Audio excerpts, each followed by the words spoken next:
Ny fampandrosoana ny toe-karena ny lafiny sosialy ny olany orinasa mpanjakana RMAD ary ihany koa ny JIRAMA.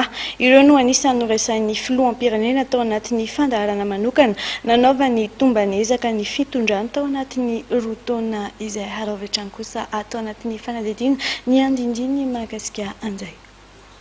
Ny 20 Janoary 2024 no nantanteraka ny fianianany ary nandray ny asa mahafilohan'ny Repoblika i Andriamatoa Rajaonarimampianina. Omaly 17 Janoary nanao ny tombany ezaka vitany tao anatin'ny roa taona nitondrany ny filoham-pirenena tao anatina fandaharana manokana izay nataony ary nampitainy tamin'ny hanao manjerim-pirenena. Teo amin'ny lafiny politika, anisan'ny nasongadiny filoham-pirenena fa tsy ny fifidiana filoham-pirenena ny tanjona ho azy. Resaka ihany koa ny filoham-pirenena mikasika ny antenimieran'olona. Tsy tokony hisy hoy izy ny olana raha toka ny antoko hery vaovaon'i Madagasikara maro anisa ao anatin'ny Sena satria dia valin'ny safidy natao mifidy lehibe ireny. Senatera Madagasikara ireo ary manana andraikitra nompon'ny firenena ary tokony fampandrosoana no apetraka lara-piamena hoy izy. Miantso ihany koa ny fandraisana andraikitra ny rehetra ny tenany amin'ny fampandrosoana ny firenena.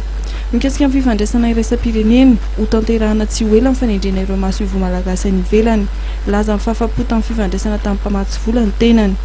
Mikasika manokana ny orinasa mpanjakana ery Madagasikara sy JIRAMA nanamarika ny filoham-pirenena fa ny fisiana grevy lava reny no tanterahan'ny mpiasa no vao maika nanapodika ireo orinasa ireo.